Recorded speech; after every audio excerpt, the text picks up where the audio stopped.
안녕하세요. 매일 새로운 사연을 전하는 읽어주는 사연 라디오입니다. 구독과 좋아요, 많은 공유 부탁드립니다. 오늘의 사연 시작하겠습니다. 안녕하세요. 화려한 싱글로 돌아온 30대 여성이에요. 친구들이 저에게 왜 이혼했냐고 물으면 저는 웃으며 먹는 것 때문에 이혼했다 대답합니다. 그러면 친구들은 어이가 없어서인지 그게 뭐냐고 한마디 하곤 더 궁금해하지도 않아요. 그런데 저 정말로 음식 때문에 이혼했습니다. 음식 가지고 유치하고 치사하게 행동하시는 어머님과 그런 어머님을 어쩌지 못하는 모질이 같은 남편을 보고 있으니 제 앞날이 캄캄했거든요. 솔직히 남편이라고 부르기는 싫은데 그렇다고 실명을 밝힐 순 없으니 일단은 남편이라고 부를게요. 남편과는 친구의 소개로 만났습니다.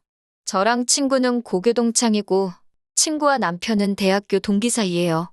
친구가 보기에 저랑 남편이 성격도 비슷하고 성향도 같아서 잘 어울릴 것 같다며 자리를 만들었지요. 그리고 친구 말대로 저희는 여러 가지로 쿵짝이 잘 맞아서 사귀는 동안 어느 다른 연인들처럼 다투거나 상처를 주고받는 일도 없었습니다. 그렇게 인연을 만나다 지난해 부부의 연을 맺었네요. 저와 연애를 하던 당시 남편은 혼자 자취생활을 하고 있었어요. 원래 남편은 서울에서 2시간 거리의 지역에서 나고 자랐는데 서울로 대학을 합격하면서 혼자 살기 시작했대요. 처음 어머님 아버님에게 인사를 드렸던 날부터 이야기해보자면요.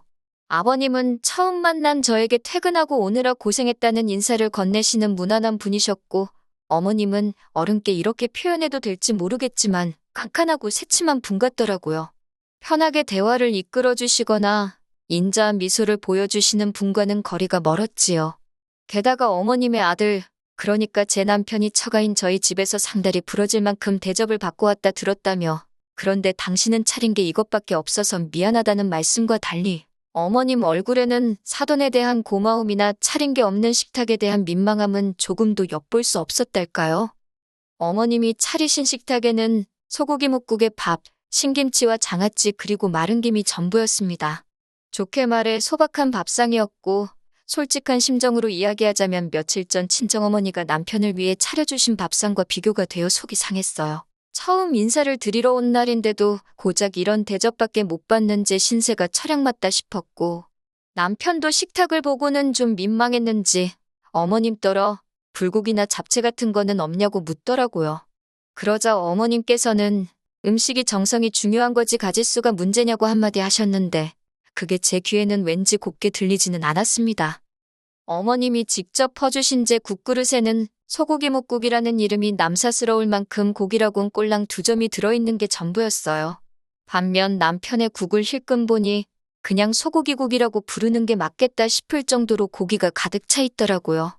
보통 대부분의 여자들이라면 치사하다 생각은 할지라도 그냥 참고 먹었겠지만 저는 그러고 싶지가 않았지요. 그래서 남편더러 내 건 고기가 너무 없다고 바꿔 먹자 했습니다. 그러자 어머님께서 저더러 고기가 더 먹고 싶으면 가져다 퍼먹지 왜 당신 아들 밥그릇을 넘보냐시대요. 그제서야 남편이 제 국그릇을 보더니 어머님더러 이게 뭐냐고 일부러 그런 거냐며 자기 딴에는 농담식으로 한마디 하더군요. 남편이 가끔 눈치가 없어서 불만이었는데 그날은 그 눈치 없음이 어찌나 반갑던지요. 그제서야 어머님은 남편에게서 제 국그릇을 낚아채듯 가져가시면서 고기에 더 퍼주면 될 것 아니냐 하셨어요. 하지만 이미 제 기분은 상할 대로 상한 상황이었고 그래서 밥이 입으로 들어가는지 코로 들어가는지 모르겠더라고요. 게다가 어머님은 제가 사간 꽃을 보시고는 꽃이 이쁘다 한마디만 하셨을 뿐 저에 대해서 어떤 관심을 보이지도 물어보지도 않으셨습니다. 기분 상하는 첫 만남을 끝내고 집에 돌아오는 길이었어요. 남편이 제 눈치를 살피는 듯 하더니 갑자기 뜬금없는 소리를 하더군요. 웃긴 걸 보면서 박장대소를 하는 사람이 있는가 하면 그냥 속으로 웃고 마는 사람이 있기도 하다나요. 제가 남편더러 그래서 지금 무슨 말이 하고 싶은 거냐고 따졌습니다. 어머님이 나한테 하신 행동들이 어머님 속마음하고는 좀 다를 수도 있다. 뭐 그런 식으로 감싸드리고 싶은 거냐고 따졌지요. 그랬더니 남편이 한다는 소리가 꼭 그런 건 아니지만 다르게 생각하면 이해할 수도 있지 않냐는 말도 안 되는 소리로 둘러대더군요. 하지만 남편의 말 한마디에 손바닥 뒤집듯 쉽게 바뀔 마음이 아니었습니다. 그러기엔 낮에 받은 충격이 제법 컸으니까요. 저는 결국 남편에게 솔직히 말해서 내가 당신보다 못난 게 뭐고 부족한 건 뭔데 어머님이 나한테 저러시는지 모르겠다 했지요. 그랬더니 남편이 한다는 소리가 어머님이 아들 장가 간다니까 서운해서 저러시는 거 아니겠냐며 저더러 너무 날 세우지 말고 이해를 하려고 노력을 해보랍니다. 무책임한 남편의 말에 실망한 제가 미움의 구박까지 받아가며 당신과 결혼하고 싶은 생각은 없으니 이쯤에서 헤어지자고 이별을 고했네요. 그리고 한 2, 3주쯤 지났던 때였을 거예요. 모르는 번호로 전화가 걸려왔는데 제가 당시 이직 준비를 하면서 여러 회사들과 인터뷰를 하고 있었거든요. 그래서 전화만 왔다 하면 아는 번호건 아니건 상관없이 일단 받고받지요. 그러다 그만 어머님이 거신 전화를 받게 되었습니다. 예전에 새침한 톤은 온데간데 없이 다정한 목소리로 저를 한번 만나고 싶다 하셨어요. 당연히 저는 남편과도 이미 끝났고 어머님을 볼 이유가 없을 것 같다 말씀드렸지만 어머님은 막무가내시대요. 당신 아들이 제가 보고 싶다고 끙끙 앓고 있다며 일단 어머님과 저 단둘이서 한 번만 만나자고요. 결국 고민 끝에 어머님과 약속을 잡았습니다. 헤어졌어도 그간의 정 때문인지 아프다니까 걱정이 되기도 했거든요. 며칠 뒤 어머님과 만나기로 한 당일이 되었을 때 무슨 일이 있더라도 할 말은 하고 온다는 마음가짐으로 약속 장소에 나갔습니다. 그리고 저는 어머님으로부터 뜻밖의 소리를 듣게 되었네요. 하시는 말씀이 당신이 그날 개인적으로 안 좋은 일도 있고 해서 뜻하지 않게 저에게 예민하게 행동하셨다고 미안하다셨어요. 솔직히 약간은 말도 안 되는 핑계다 싶기도 했는데 한편으론 어머님 연세에 당신의 실수를 인정하고 나아가 다른 사람에게 사과까지 한다는 게 쉬운 일은 아니잖아요.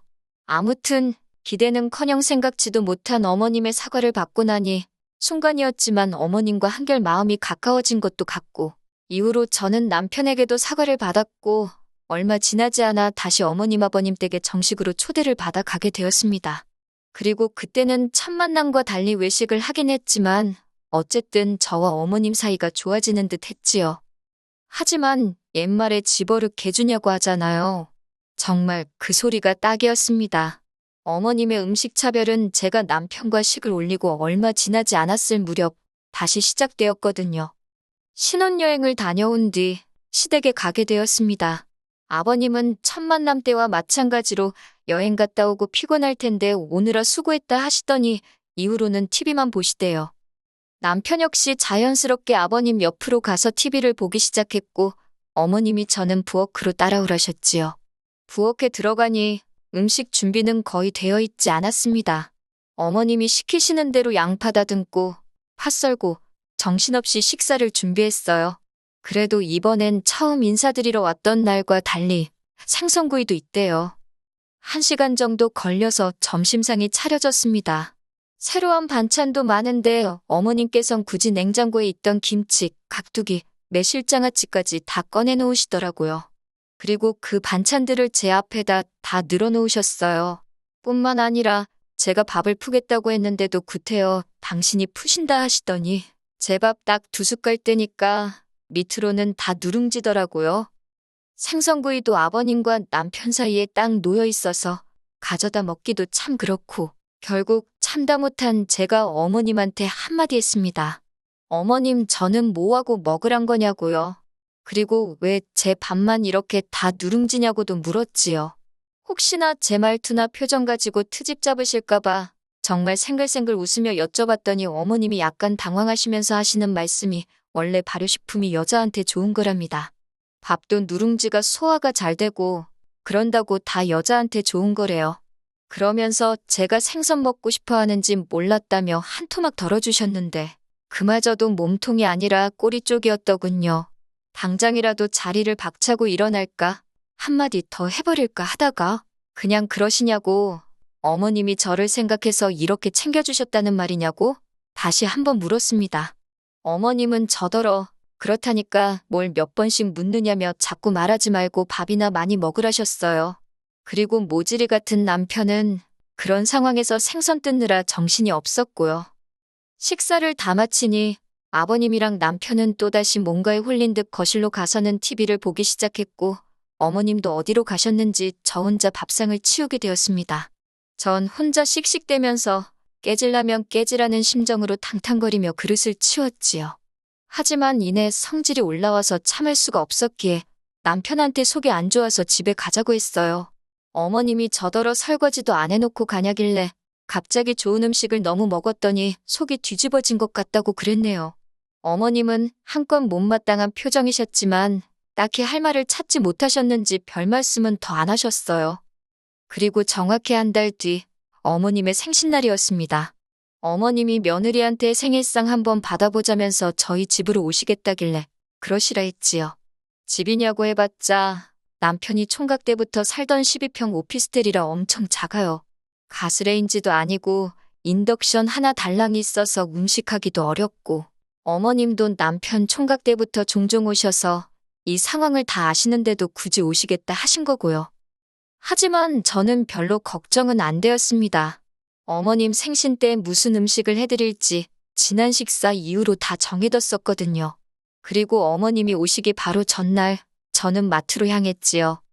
어머님 생신상이니 미역국은 생략할 수가 없어서 남편더러 끓이라 했습니다. 남편이 어머님이 분명 며느리한테 생일상이 받고 싶다 하셨는데 제가 해야 하는 거 아니냐고 투덜거리길래 아무렴 그래도 며느리가 아들만 하겠냐고 그랬어요. 남편이 고기 반찬 같은 건 안 하냐고 해서 그때 어머님 말씀 못 들었냐고 내가 다 여자한테 좋은 음식으로만 준비해놨으니 걱정하지 말라 했고요. 그리고 대망의 어머님 생신날 저는 어머님이 오신다는 시간에 맞춰 상을 차리기 시작했습니다. 밥도 공들여서 하고 그릇도 있는 그릇 없는 그릇 다 끄집어냈네요. 그리고는 어제부터 준비한 모든 장아찌와 젓갈들까지 죄다 꺼내놓았고요. 밥도 일부러 누룽지로 만들려니 쉬운 일이 아니었어요. 그래도 어머님 생각하면서 정성스레 만들었습니다. 그래서 어머님 밥그릇에 꾹꾹 눌러 담아 퍼드렸지요. 곧이어 어머님 아버님이 도착하셨고 저는 식사 준비 다 해두었다며 부엌으로 오시라 했어요. 두 분이 부엌에 들어오시곤 정말 거짓말이 아니라 한 10초 정도 정적이 흘렀습니다. 어머님이 저를 보시면서 이게 다 뭐냐고 하시길래 어머님 말씀대로 여자 몸에 좋다는 것만 챙겨서 신경 써서 차렸다 대꾸했지요. 그랬더니 아버님이 어머님더러 꼴 좋다고 하시고는 저더러 잘했다며 부엌에서 나가버리시대요. 어머님이 저더러 지금 당신하고 한번 해보자는 거냐며 언성을 높이시길래 저도 지지 않고 뭐가 문제냐고 따졌습니다. 어머님이 저 주시던 대로 그대로 차렸는데 왜 화를 내시냐고요. 그제서야 남편도 어머님더러 엄마가 좀 심하긴 했다면서 저한테 미안하다 하라며 하지만 어머님도 자존심 때문이신지 저한테 미안하단 소리는 안 하셨어요. 안 하셔서 얼마나 다행인지 만약에 어머님이 저한테 사과 비슷한 말이라도 하셨으면 제가 나쁜 X가 되잖아요. 저는 그 사과를 받을 생각이 전혀 없었으니까요. 저는 어머님더러 그럼 식사 맛있게 하시라고 저는 나가보겠다 했습니다. 남편이 같이 밥 안 먹고 어디 가냐고 하길래 친정에 간다고 했지요. 그러면서 오늘 이 식사가 어머님께 제가 차려드리는 처음이자 마지막 생신상이라고 건강히 오래오래 사시라 했네요. 제사상은 제가 못 차려드린다는 소리도 할까 하다가 그건 참았습니다. 황당해하는 어머님을 뒤로하고 남편에게도 어머님이 나를 어떻게 홀대하는지 잘 보지 않았냐며 난 이런 대우를 참아가면서까지 당신과는 살 생각이 없다 했지요. 짐이라고 해봤자 옷 몇 벌에 화장품 몇 개로 단촐했어요. 오피스텔이 작아서 친정에서 제 짐을 다 가져오지도 않은 상태였고요. 여러모로 헤어지기에 딱 좋은 시기였네요. 남편이 갑자기 이런 법이 어딨냐며 못 헤어진다고 저를 붙잡았고 어머님은 어머님대로 지금 이게 뭐하는 짓거리냐며 제 뒤통수에 대고 욕을 하셨습니다. 아버님은 달리하실 말이 없으셨는지 한숨을 쉬시다 어머님더러 적당히 좀 하지 유난 떨 때 알아봤다며 한마디 하시대요. 그런 아버님께 조금 감사한 마음도 들었지만 그렇다고 아버님을 믿고 살 수는 없는 일이었으니 결국 남편도 어머님 아버님도 모두 뒤로 한 채 그렇게 친정으로 돌아와 버렸습니다. 이후로 남편에게 돌려줄 돈은 돌려주고 일방적으로 저희 관계를 정리했어요. 혼인신고도 하기 전이었어서 서류상 저는 깔끔하긴 하지만 이미 형식적인 건 다 치룬 상황이었으니 사람들은 저를 이혼녀로 생각하겠지요. 속상하긴 하지만 그래도 참고 사는 것보단 차라리 이혼녀 딱지를 감수하는 게 낫겠다 싶어 내린 결론이니 후회는 없습니다. 소개팅을 주선했던 친구 말로는 남편이 저랑 헤어진 이후로 친구들도 안 만나고 집안에만 박혀 지낸다더군요. 심지어 출근도 안 하고 식사도 안 한다는 얘기가 있다며, 그리고 그 때문인지 한 달쯤 지났을 때 어머님께서 연락을 해오셨습니다. 당신이 너무 유치했다며 지금이라도 당신 아들을 위해서 우리 두 사람 해묵은 감정은 풀고 잘 지내보자대요. 하지만 이번엔 안 속는다고 막말로 남편이 또 생병을 앓든 단식 투쟁을 하다 굶어 죽든 관심 없다 했어요.